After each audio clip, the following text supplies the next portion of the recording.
Yeah, sorry about that. I don't know what's going on there, but so I just reloaded everything and then it worked. So there you go. You know, it's just sometimes the internet is just a pain in our butts, but I'm so happy it worked finally. Thank you guys for sticking in there, and thank you, Dr. Chaffee, for joining me. I'm so excited to have you. Yeah, no worries. Yeah, thank you for having me. So, I just want to say a couple things and then let's do a little intro. And then we have so many questions that people submitted already. So, we're just going to put you to work here.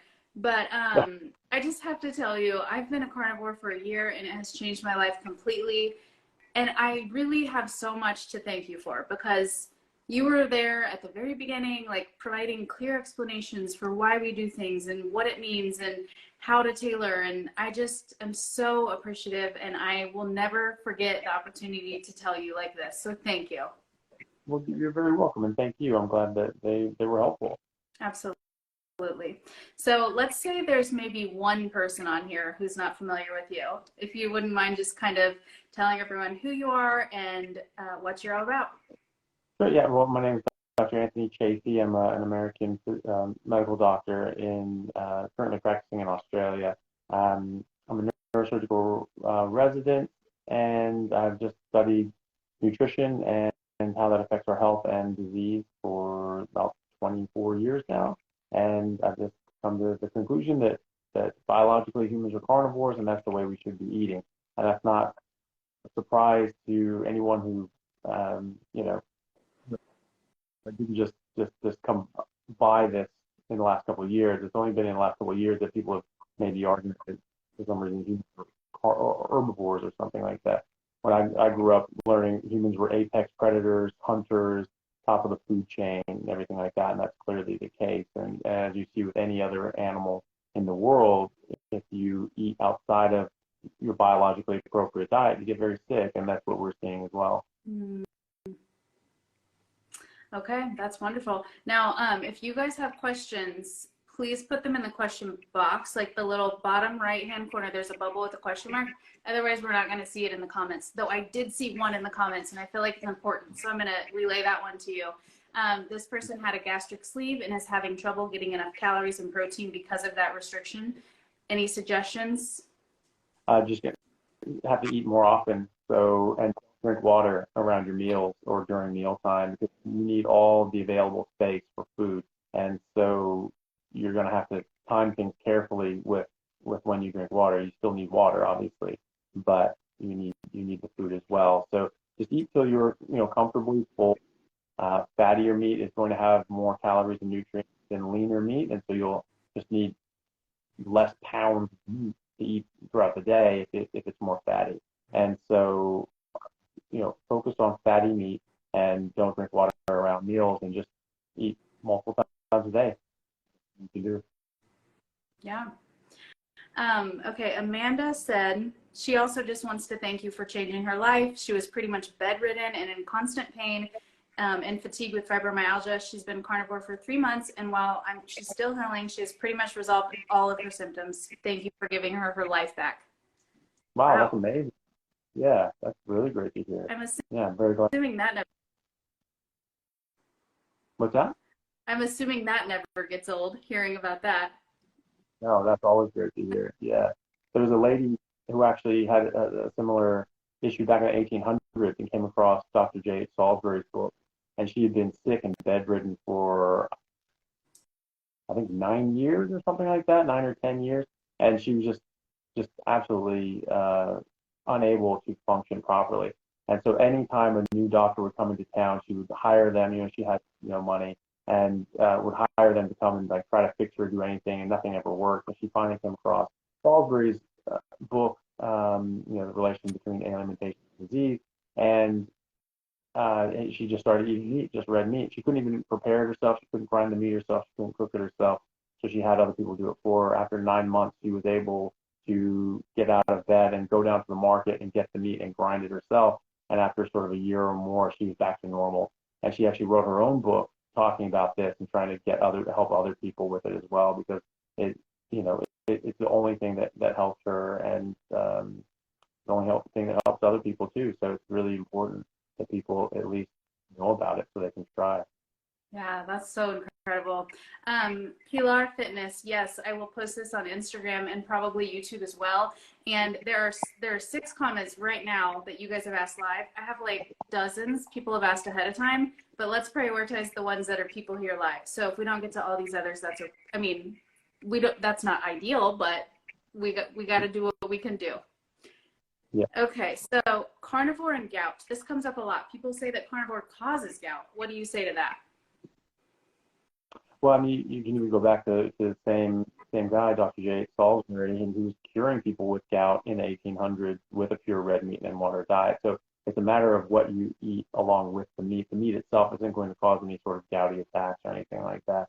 It's it's the other things that you eat, and so mostly alcohol and sugar really. And so you cut all those things out, and your body will settle down. So there are plenty of people who do not have gout anymore because they've gone carnivore, not the other way around. But that is certainly something that you hear thrown around a lot, but that's just not the case. It's one of the many things in medicine and human nutrition that is wrong and has been just floated around and repeated so many times that people they end up in textbooks and things like that without actually having proven it one way or the other. But in actual practice, people are fixing their gout by going on a pure meat and water diet. Yeah, it's hard to argue that when they're like, "No, I went carnivore and I got gout," but it's like it's what you were eating before. You're just now getting the symptoms, but it's just so hard for them to understand that. Yeah, or they're not necessarily just eating meat, or they may have had it before as well. It's you have to tease out a lot of things because it's people can get the one impression and they're like, oh well, it happened after that, and you tease it out and they actually had it before that as well, and it didn't actually really change, but because they got a gout attack during carnivore, or they think, oh, this must be from carnivore because they're worried about it because they've been told about it. And Yeah. but if you keep on with it and you keep going with it, that works itself out of your system, and you don't have it anymore. So, but you really do need to be strict. You need to be very strict, just eating water and not having any artificial sweeteners or any Hmm. sweeteners of any form. And, not taking all these random supplements and different sorts of things that it's like the keto used to be very good because it was whole food, and then it became commercially viable enough. And now there are all these keto treats, keto snacks, all these sorts of things that don't technically have carbs, but they have so many things in there that are just awful for you. And so Yeah. now people are getting problems from those things. So you really do have to just eat strict whole food carnivore. That's the best, and you'll have the best results that way. Okay. Okay. Christine wants to know weight loss tips for hypothyroidism patient with or on NP thyroid medication having issues losing weight even on carnivore. Well, for some it's just going to take a little extra time, but there's so many things that can go into this, and it's not just your thyroid, and it depends on where you're coming from, depends on how you have been treating yourself, how you've been dieting, and restricting your diet, and if that's going to affect your metabolism, that can affect your metabolism for years, and it can affect your hormones, your leptin sensitivity, insulin sensitivity, all these sorts of things, and they take months and months and months, sometimes years, especially with thyroid, to resolve, but they do get better and they continue to get better. But the main thing is your health. You have to focus on your health and how you're feeling and doing, because that's what's really important. The weight is really has to be secondary. It's great to lose extra fat, but that shouldn't be the only goal, because if that's your only goal, then you're going to do things that are unhealthy for you, and that's not a great option, because maybe you'll lose some fat, but you'll also lose lean muscle mass, you'll lose bone density, and you'll lose health, and that's not good. So focus on health, focus on being better, feeling better. When and then you can look at body composition secondarily, because it's not about weight, it's about fat. You're not trying to lose weight, you're trying to lose fat, right? Because you can lose weight in muscle mass and bone density, and you'll weigh less, but you can look the same, right? You may even put on more fat, but you'll lose weight, right? Because bone and muscle are dense than fat. And so you have to understand that you can actually be losing fat and gaining muscle mass and gaining bone density, and maybe not weight on the scale, but you're changing dramatically and you are losing fat. So just because you're not losing weight doesn't mean you're not losing fat. And even if you're not losing fat, does not mean that you're not gaining health. And eventually your metabolism will sort itself out, your hormones will sort themselves out, the thyroid should improve. There are a lot of different causes of hypothyroidism, but things like Hashimoto's, which is very underdiagnosed, it's something that's much more prevalent than people realize. It does get better and it can improve, and it can get to the point where you come off your thyroid medications. Not everyone can, though. Sometimes people have permanent damage to their thyroid, and so just have to sort of see what happens. But all of these things will improve, and eventually you should start losing body fat. You may not lose all the body fat that you want to, and that's something that is hard for people sometimes, especially when they've been doing this, sort of eating poorly and starving themselves for decades and decades and decades. Sometimes there's a lower limit on what they can achieve from fat loss side of things, but they're getting healthier and better, and they're going to live longer with more energy, and they're going to be happier. So that's what's really important. That's what we should focus on. Yeah, I can totally speak to that. I have been doing this a year for psoriasis, which was so bad. It was like ruining my life, kind of. And I've not really lost any weight, but I've healed from all of that plus more. So now I'm kind of ready to start focusing on the weight loss part. Next question: do you eat fruit, avocados, bananas, etc.? No, I don't eat any of that stuff. So, I don't eat any. My hard rule is like no plants, no sugar, no sweeteners, and nothing artificial. And that goes for sauces, seasonings, and drinks as well. So that certainly applies to fruits of any description. So that all comes from a plant, and things like honey have sugar, and so I don't want any of that in my body. So, and a lot of the fruits that we have now didn't exist, even a few thousand years ago. So they're clearly not what we evolved on. They're clearly not what we're biologically designed to eat. Even if we're eating crab apples or something like that when they were available, they are not the same. The apples that are available now, they're much more sweet and have much more sugar. I don't. And while some people may have eaten some of this fruit sometimes, it doesn't taste great. Like those crab apples are sort of sour, not really sweet, so it's not really enjoyable. It would probably have been more of a survival mechanism.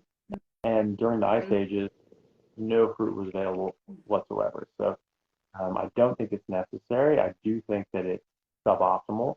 If you're starving and you need to eat something, okay, some fruits are probably a good option. But if you're not in that situation, then I don't see the point. Yeah, most of us are not in that situation if we're on Instagram right now. Yeah. This must be a personal question. Who makes a better brisket, you or your brother? Probably coming from my brother. Where is that? Let me see that. Oh, I just took it off. Let's see. I lost it. My brother. That's funny. Probably him. He's done it more, so he's quite good at it now. I've only done a few briskets, but they have turned out well. So yeah. Okay. He's just razzing you a little, I guess. Okay. This one's a little more serious. This person's been 50 days strict, and she or he now has diarrhea for a week. It's bile. It hurts. What do I do? So the most common causes of diarrhea on carnivore are, there can be many things, but the most common causes are if someone's still drinking coffee. Coffee is a laxative, and it's you're much more sensitive to its laxative effect on carnivore because you don't have a bunch of fiber blocking the pipes and slowing things down. Fiber actually slows things down and speed things up, it blocks things up. And so if you're drinking coffee and you're just having on carnivore, you're gonna get loose stools. Also, artificial sweeteners will also act as a laxative. Not all of them, but most of them. And so, just a general rule of thumb: any sweeteners will act like that. And half the time they're putting artificial sweeteners in their coffee, and so this is just a perfect storm for. So that would be the very first thing to rid of coffee, tea, caffeine, and any plants, really, any sweeteners. If they are actually strict meat and water and just salt to taste and nothing else, then it's most commonly from just eating more fat, like a lot more fat than the body can absorb.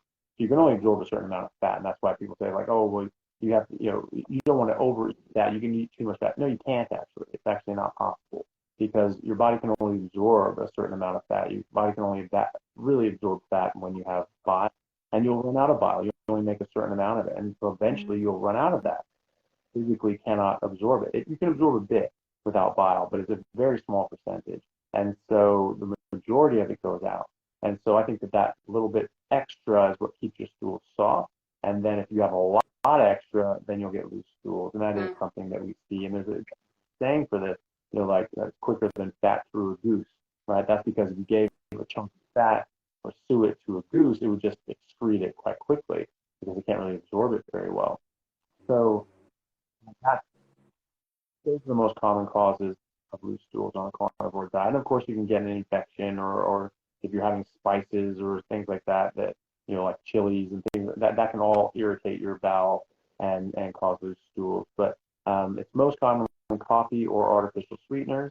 And then if you're actually strict meat and water, no spices, no nothing else, then I would just try pulling back on the fat. Okay, I love it. I saw several things go by in the comments about should anything change on a carnivore diet if you have no thyroid? No, nothing at all. Just keep going and take your meds, and it may be that your requirement for thyroid hormone could change.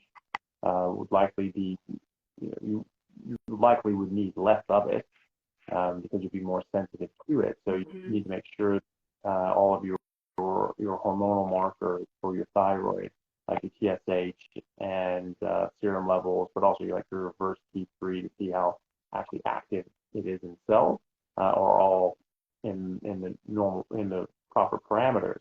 But otherwise no special. Okay.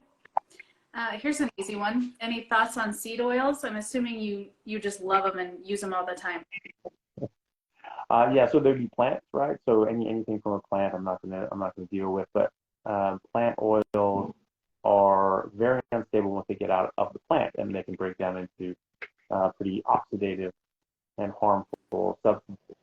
And so that's not good. They also have a ton of omega-6. You need omega-6, like die without it, but you don't need as much as there are in seed oils, and you need more. That can be well. But the main problem is that they break down into these harmful byproducts and can cause quite a lot of inflammation and oxidative stress on your body. And when you cook with them, that's even worse because every 10 degrees Celsius that you increase a reaction, you double the reaction rate. And so going from just normal temperature up to a normal cooking temperature with those oils, you can increase the reaction rate and degradation of these harmful byproducts by millions of folds. And so by the time you're done cooking something, completely degraded into all of the harmful toxins. So that's definitely something to avoid. Certainly avoid cooking with. And there's so many animal fat products that are available that are much more stable, much lower smoke point, much higher smoke point. And so they're much better to cook with anyway, and they don't break down into these toxic byproducts. Yeah, they're so delicious. Okay, here's just a comment. This person's been carnivore 30 days. They were pretty allergic to yellow jackets and wasps. They got stung this morning and no reaction after an hour, not even pain at the sting site. That's interesting. Yeah, that's really cool. I think a lot of these things, we're just sort of observing, and we're just observing pretty interesting things. The body's just working very differently and much better and more. And I think that's just an interesting field that we have in front of us as doctors and researchers to see, what else goes right when we are eating properly. Yeah. Okay. Do you need to forcefully eat more meat in order to build more muscle, or do I just eat until full? And if it matters, this is a woman asking the question. Yeah, you just eat until you're full. So if you're working out, if you're lifting weights and exercising, your body will ask for more food. So you won't just, your body's not just going to say I'm full at X, and that never changes. That changes every day depending on what you're doing and your effort level and different things. And so if you are stimulating your muscles to grow by exercising, then you will also, your body will start asking for more food. So you'll stimulate your appetite. So I find when I'm working out heavily, I literally double my appetite. I just want to eat a lot more. And so, and then when I do that, I'm able to get as much as my body wants. I put on muscle very, very easily. So that's not a problem. You just listen to your body. You don't have to force feed yourself now. Okay. Let's see. You guys are awesome. Thank you for asking all these questions. There's no way we're going to be able to keep up. There's so many. So we'll do our best. Well, Dr. Chaffee will do his best. I'm just the host here. Okay, let's see. Is carnivore diet bad for people who have diabetes? My father and uncle, both in their 50s, have diabetes, and I urge them to get on the carnivore diet, but they swear red meat every day is not healthy for people with diabetes. Yeah, that's unfortunate that they believe that. If any doctor told them that, well, you should ask and say, okay, where's the evidence for that? And be very nice about it. Be like, oh, okay, that's really interesting. What studies show that? And what studies show that red meat causes diabetes? Right? There are none. Mm-hmm. That's ridiculous. Carbohydrates, sugar, alcohol, things like that. That causes diabetes, and probably a couple other things as well. But we do know there are studies showing causation between fructose consumption and metabolic syndrome and diabetes, and their reversible nature.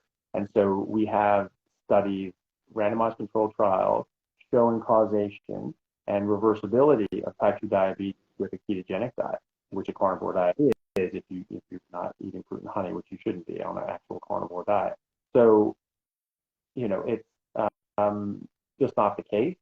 Unfortunately, that's just something that people spit out there, and they just have said this, and people have just believed it without any evidence either asked for or provided. They've made an assertion, and because it lines up with what they want to believe, or it's just coming from a trusted source, they just go along with it. But there's actually no hard evidence to show that.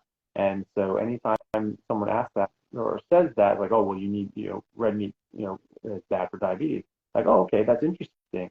Where's the evidence for that? What study shows a causative relationship between red meat and diabetes? There is none. So just ask them to show their work. It's like any, grade school math test, like show your, right? Like, Yeah. okay, you got the answer. How did you get the answer? Did you cheat? Like, show your work. And if they can't show their work, then you just don't, you give them a 0. That's it. Yeah, that's awesome. Okay, I don't eat dairy at all. Should I worry about my calcium intake? No, you'll be fine. Like, just eating meat. It's not a problem. There's plenty of places don't. And there are studies that, have found a pretty, underwhelming response for people with calcium and bone density when they're increasing dairy. So I wouldn't worry too much about it. I think meat's the most important part of that. Okay. Here's one near and dear to my heart. I have psoriatic arthritis, and I've been carnivore since November, so 3 months. How long will it take before I can go off my Skyrizi injections? Are you also a dermatologist? No, I'm not. But that is something you have to talk to your dermatologist about. But yeah, everyone responds differently. But you just see yourself, and if you're getting less and less of reactions, and you're feeling better and better, and you're at the point where you're just feeling completely normal, and you don't have any arthritis, you're not showing any psoriasis, everything's fine. That's the time that you start talking to your dermatologist about, like, hey, do I even need it anymore? I've radically changed my diet. It's really helped. can we trial this off? And then you work with them that way. Yeah. So I'd like to speak to this one a little because I've been through this. Now, I did not have psoriatic arthritis, but I was on medication for years for my psoriasis, and I was still on it when I started the diet. My skin got better, but I was scared, very scared to go off the medication in the fear that my skin might get bad again. So I waited 9 months with clear skin, no symptoms for 9 months. And then I felt sort of mentally prepared to go off of it because stress triggers that too. So if you're so stressed of going off the medication that you create a relapse, like that would suck. And so once I was ready, then I weaned off and I haven't had any trouble. Right. Yeah. So that's basically it. When your symptoms are gone and you feel ready, that's when you talk to your doctor about coming off. Yeah. Okay, let's see. Hi, lately I experienced much longer muscle soreness before and after exercise. Could it be my body couldn't process too much iron? Been carnivore for 2 months, mainly beef. I always hear you say that it decreases delayed onset muscle soreness, so I'm surprised to hear this. Yeah, 100%. So did I hear that right? You said that they're more sore before they work out? Yeah, before and after, it says. Yeah, I mean, I think that you got exactly what you're talking about. But I mean, you shouldn't, you're not going to get sore from working out before you work out. Right? So that there's something else going on there. So maybe something else that you're eating that's not agreeing with you. If it's a more recent thing, do you have an infection? Are you fighting off a flu or something like that as well? So there's a lot of other things. But and if you're exclusively beef and water, you should not be getting sore from working out. If you're drinking coffee, you can certainly still get sore after work, and other things can be a factor as well. But being sore before you work out, doesn't really correspond with working out, right? So there's something else that's triggering that. So I would look at other things in your environment, maybe even keep daily log about what you're eating, exactly what you're eating, what you're drinking, and what you're doing, and see if you can find a pattern in a relationship, because you won't be getting, like I said, I mean, you cannot get sore from not working out, right? So you get sore leading up to working out. There's something else that's triggered that soreness, not the workout. And yeah, good point. Meat's not going to cause that. Sure. Okay, this person's been high fat, lower fat, high protein. She's super frustrated and is having difficulty losing weight unless she eats 75 to 80 grams of protein and fat, but then she's miserable. I assume because that's pretty low calorie. She's 55 and menopausal, if that matters. Well, I mean, it can, but I mean, the main thing is again, not worrying about weight loss, is just worrying about your health. And there are some people that put on weight, and that can be healthy. There was, there's many, if you've been overweight for a long time, you're starving yourself, and you're eating a restrictive diet, you're going to ruin your metabolism. You're going to really slow it down, and then when you start eating anything again, your body's in a state where it thinks that you're in a famine. I mean, that's what you're doing. Your body has no idea you're trying to diet to get into its rest. Your body just knows that it's not getting nutrition, which in the animal kingdom means you don't have access to nutrition, right? So, no lion or zebra is just going to be like, I'm just not going to eat this week. They don't do that. Have food available, they eat it if they're hungry. And so if you're not doing that, your body can't tell the difference between you making a conscious decision not to eat or you just not having access. It's like, we're not getting the food we need to slow it down. And it doesn't matter one way or the other, because functionally your body needs to protect you from a famine. And so if you're not getting, it's like how, people should manage their finances, or God forbid, the tax revenue. Don't spend money you don't have, right? If you're in a recession, you need to trimming sales and saving, and not spending money frivolously because you don't have as much coming in. So it's the same with your energy. Your body's going to slow down your metabolism and conserve energy. And it'll actually even store more energy as fat, even though you're eating less, because it's just shutting your system down so that you don't die. Because if you're in a long famine, you can die, and that's the history of the world, rife with So, you know, by restricting yourself, you can restrict and restrict and restrict to the point that you lose weight. Sure, I mean, it'll work in Auschwitz, it'll work in any other concentration camp, but that doesn't mean that that's healthy. That doesn't mean that that's good for you. And so when you start eating, all of a sudden your weight starts going up because your body's saying, we need to store this. We could, you know, the next famine could be around the corner. And so quite often you need to allow your body to heal and your metabolism to heal and recover and your hormones to heal and recover before you start seeing those sorts of results. And it can be a bit scary because sometimes people put on weight. People that have been quite anorexic or undernourished sometimes gain weight, and which is healthy and they're good because they're very, very underweight. But then all of a sudden it'll rebound past where they want to go and gain a lot more weight than is what is considered like a lean, healthy weight. And then after a while, things settle down. They go back down. They settle down at a normal weight that they would consider a healthy weight. So you have to meet your body where it is and meet your metabolism where it is. Eat the food that your body wants. Give your body a chance to heal and just let it do its thing and focus on health, focus on body composition, and just, you know, understand that this is the healthiest way for your body to nourish itself, and look at weight and fat loss as a tertiary goal. It's all about you being healthy. That's the main thing. Yeah. So as a woman, I mean, even I feel like that's a little hard to hear because so many people, and women especially, are on the carnivore diet with one of their main goals being to lose weight. So they want to try all these different things to lose weight, all these different things. Would you say don't do any of that? Just eat till you're full. And if it takes you 5 years to lose weight, then you just deal with that. I mean, is that truly what you would suggest?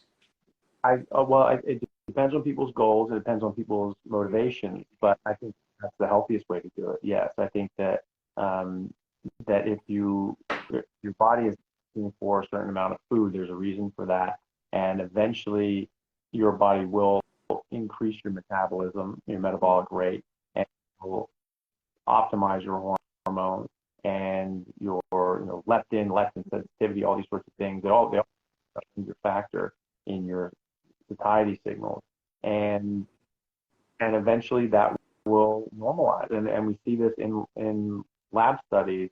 In clinic, actually, so you know, your leptin is supposed to be sort of 6 or 7 or 8, but we see people with very elevated leptin, and that's a mark that they've been starving themselves for years and decades, and they're not as sensitive to it. And also insulin blocks it, so there's fructose. And so you can actually have massively high leptin to trying to tell your brain, hey, stop eating, you don't need all this, stop it. And that, you know, it's not paying attention, or you have leptin insensitivity. So that can definitely screw with your hunger signals and your body telling you what to do, or how much to eat. And it's taught that if your leptin's above 100, you will not be able to lose weight on your own with diet and exercise. It will not happen. You'll have to get bariatric surgery, right? But I people with 200 or more lose weight and drop their leptin by going on a carnivore diet.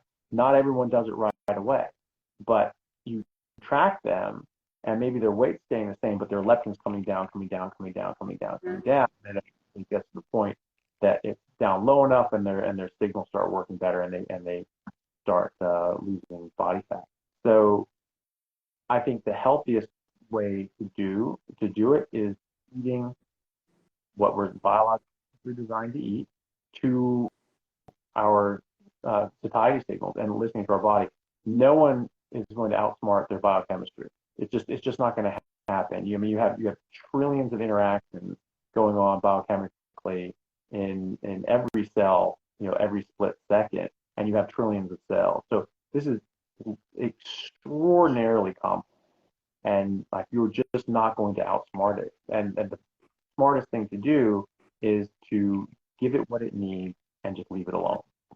I mean, so hard. You can force yourself to lose weight, but that's not necessarily healthy. You know, I've used this example before, but There was that show, The Biggest Loser. You just starvation diet, and wasn't healthy, just working out a lot and just breaking their bodies down, and they lost weight. So completely crashed their metabolism. And so if they eat anything else outside, they're not just completely restricting themselves, they'll just, slam on weight and body fat very quickly. And then they checked them 6 years later, and they found that their metabolism had never recovered. Okay, so that's not a good thing to do. There are also people that lose weight, but there've been lose weight, but if they do it correctly, they're losing body fat. And if they're just themselves and eating vegetables because they don't have any nutrition, which is why they were suggested to be eaten in the 80s anyway. They said these cannot help you. They have no nutrition, so just eat it, and you're pretending you're eating, and it feels like you're eating, not actually eating because it doesn't have any nutrition. That was the entire point. And now people are saying, no, that's actually where all the nutrients are. No, absolutely not. So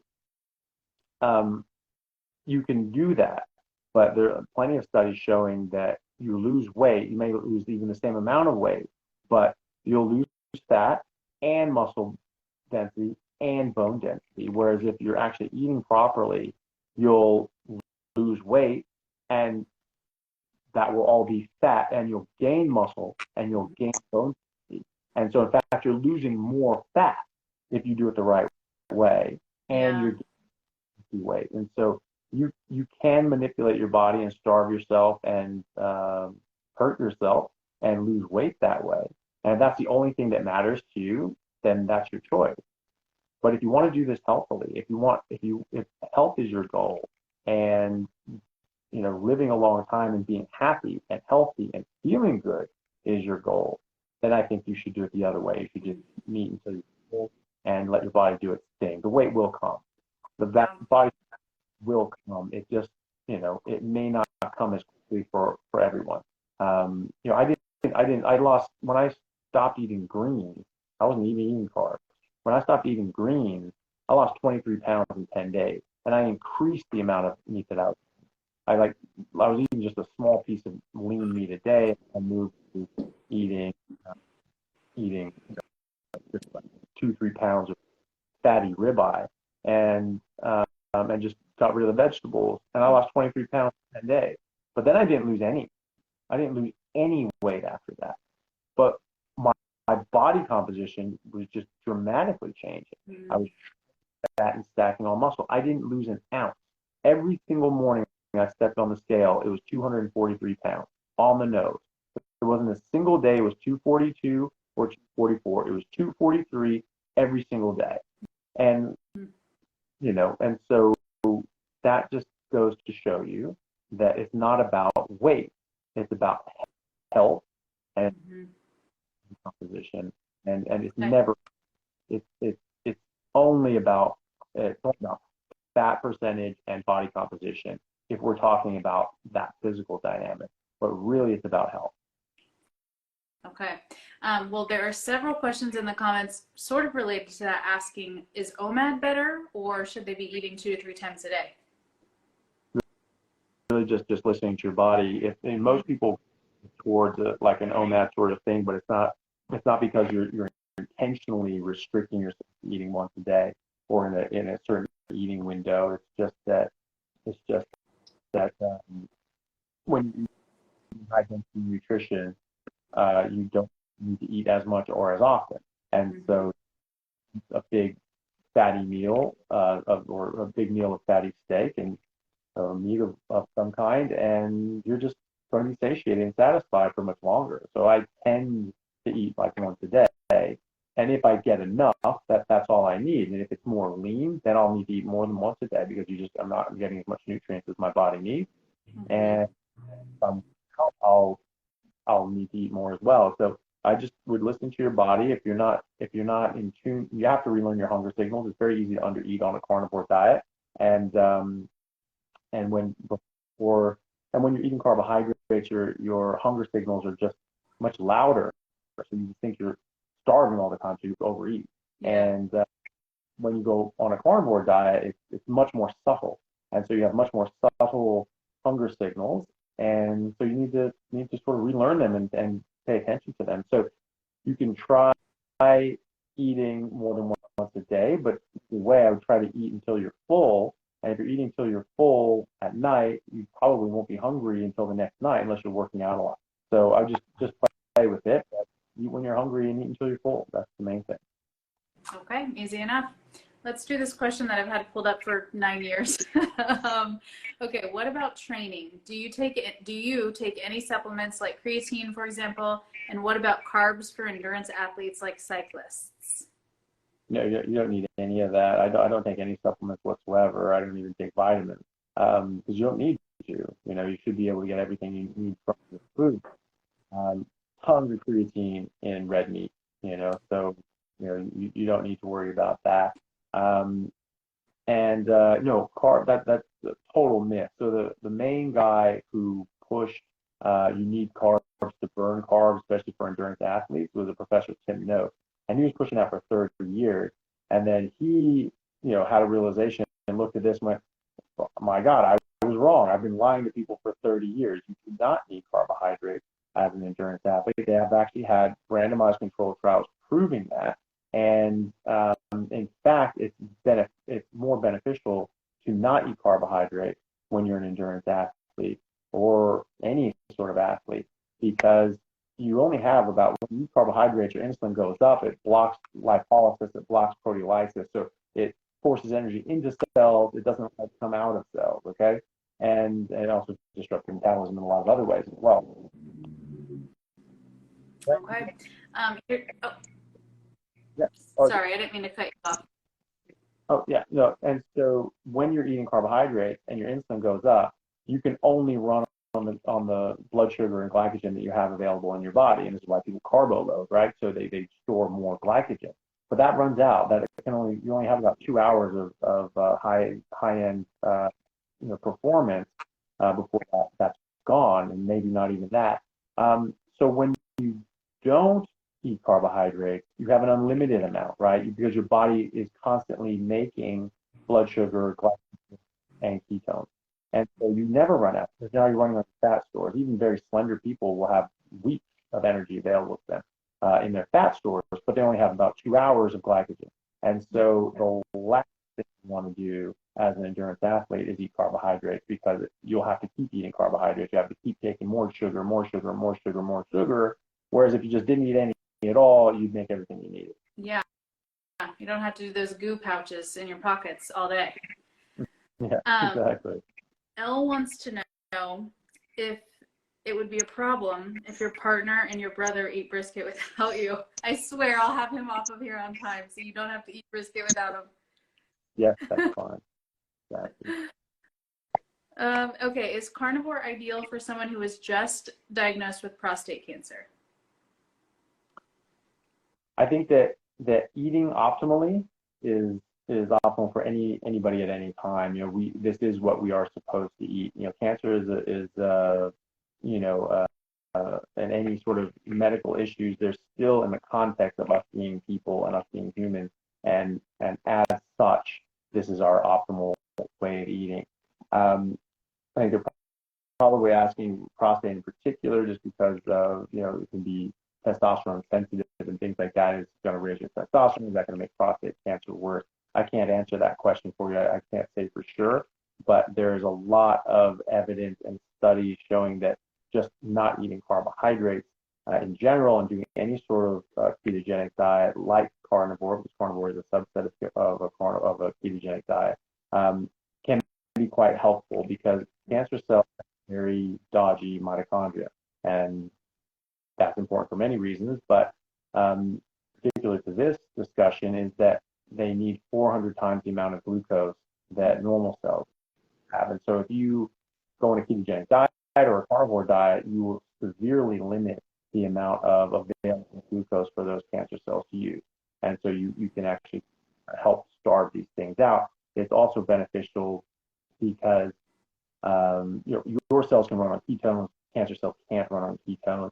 You're strengthening your cells, you're strengthening your immune system, which actually helps fight cancer, and there was a study in 2019 and then another in 2020 that showed that just being on a ketogenic diet actually improved chemo and radiation outcomes. So it made the tumors more sensitive to radiation and chemo, and it protected your cells. So it was a protective mechanism as well. So your normal cells were more protected against chemo and radiation as well. So there's a significant benefit to doing this in the case of cancer, and anybody in any situation, just by virtue of being human, is going to benefit from optimal diet and way of eating. Yeah, that's great news. Awesome. Okay, when people say just eat more fat to combat constipation, what does that mean exactly? If somebody was like, I don't understand, eat a hunk of fat, how would you kind of describe that? Yeah, so like we were saying earlier, and when people were talking about loose stools, and I was saying that it could be coffee or artificial sweeteners, or you're eating more fat than your body can absorb. So if you're like I said, your body, it absorbs fat with bile. Bile emulsifies fat and absorbs it that way, but you have a limited amount of so you have a limited capacity for absorbing fat. So if you eat way more than that, you're going to excrete that excess fat, and that's going to give you loose stools.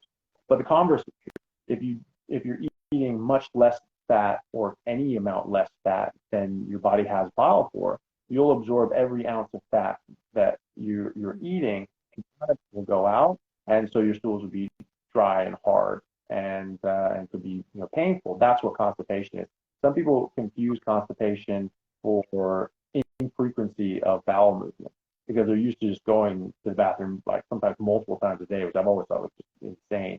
So then now once or twice a week, and it's very low volumes, you're like, oh, I must be blocked up. It must be stuck somewhere. No, it's just that you're absorbing 98% of the meat that you eat. So you don't need to excrete any. There's no waste there, right? So I consider eating enough fat as eating as much fat as your body is capable of absorbing, because your body's not just going to arbitrarily make a certain amount of bile just for the fun of it, right? It's making an amount of that it wants a return in fat for. Your body just doesn't make these things. It costs resources, they cost energy, and you can't afford to be inefficient in nature, or you're dead. So we're not just making bile for the fun of it, right? So if you're eating enough bile or eating enough fat, that means you're using all your bile to absorb the fat. I think physiologically, that's the only thing that makes sense to me. And so if you're constipated, you have dry, hard stools, that means you're absorbing all the fat you're eating, and there's no excess. So you're probably not satisfying your body's ability to absorb fat. And so if you increase the fat, you get to the point where there's a bit more, right? Mm-hmm. Then that spills up, keeps your stools soft, and it does keep your stools soft. So, even just a little bit of fat that will soften the stools, and it doesn't matter how dry they get, because your colon is supposed to dry out the stools. That's its purpose. People saying you need to eat more fiber, you need to move things along so this evil colon can't take all the water away from it. It's supposed to take the water. You're fighting your own anatomy, you're fighting your own biology. And so, but if there's fat in there, fat repels water anyway, so it doesn't matter. And so that can stay in your colon until Christmas, but it's never always going to be soft as long as there's some fat in it. And so that's the idea. So if it's dry and hard, you're absorbing all the fat that you're eating, and you need to eat more fat to make sure you have an excess to go into your stool. Yeah. So I think she might want some practical advice too on how to increase fat. So, would you suggest getting fattier cuts of meat and maybe adding the rendered fat back, or including butter or something like that, if she needs to increase fat to make her stool softer? Yeah, well, exactly that. Yeah. So, you cook in tallow or lard, and then you spoon the fat back onto it, or pour it back on when you have it on the plate.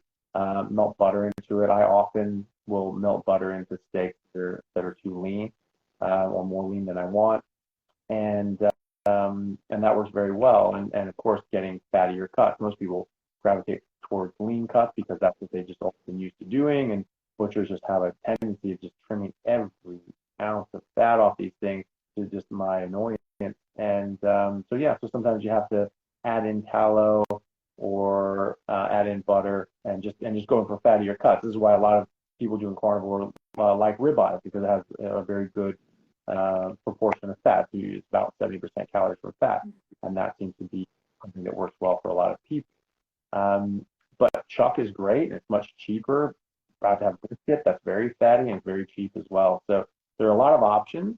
But yeah, just go for fattier cuts and add if you need to. Okay.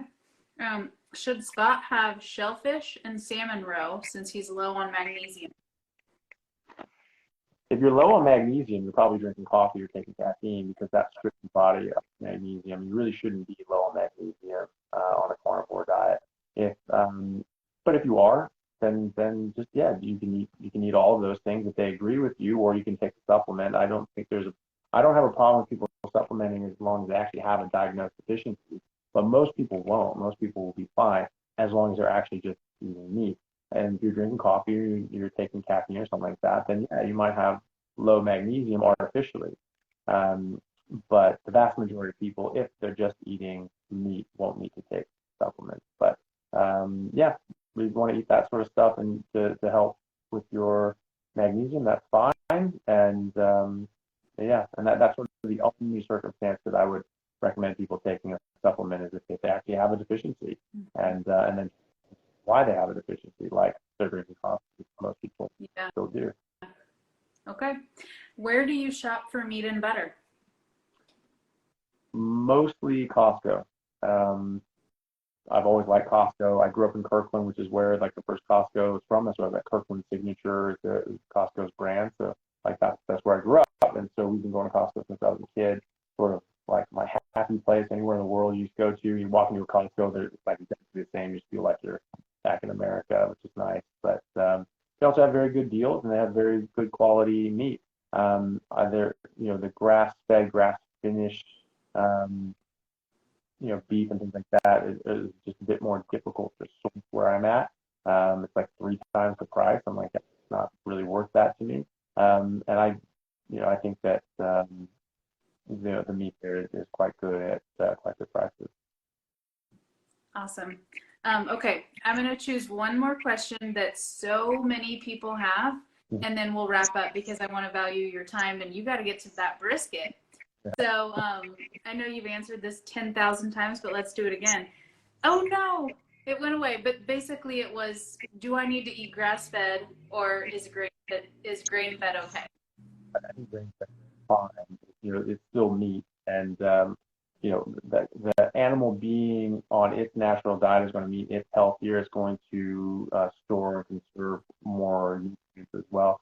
That's true for older animals as well. Older cows have more nutrients as well, and that's why they have a stronger beefy flavor. And some people, oh my God, that's too strong. It's too much beef flavor.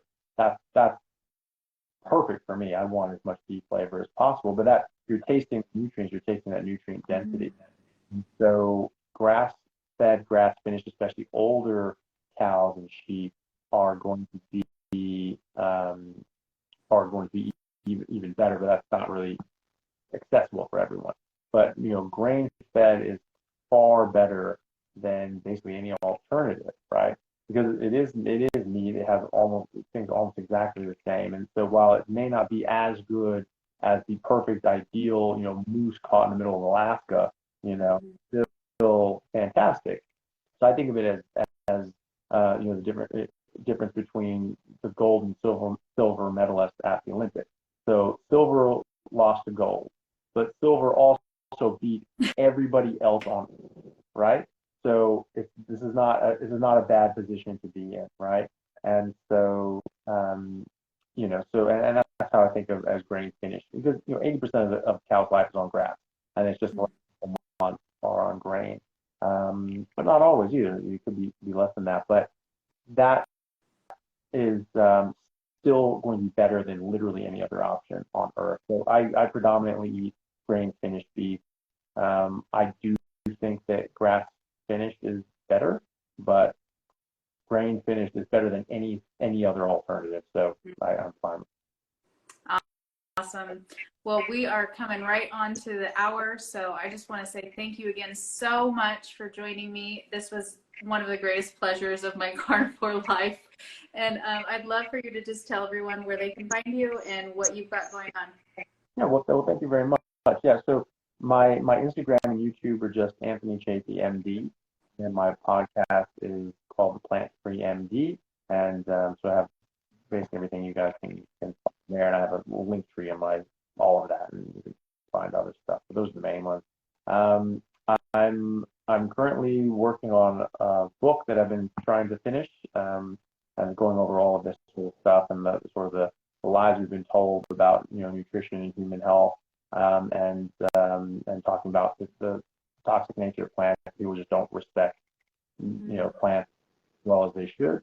But really mainly arguing for the overarching theme that the so-called chronic diseases that we're treating nowadays, like diabetes, heart disease, even cancer, autoimmune diseases, that they are not diseases per se, but they are toxicities and malnutrition. So toxic buildup of a species inappropriate diet and a lack of species specific nutrition. So namely, too many plants, not enough animal products. So and I think that 85% more of issues that we treat nowadays as doctors can be completely eradicated with dietary changes back to our ancestral origins of just eating meat, or predominantly meat anyway, and avoiding all this processed carbs and sugar and things like that, especially.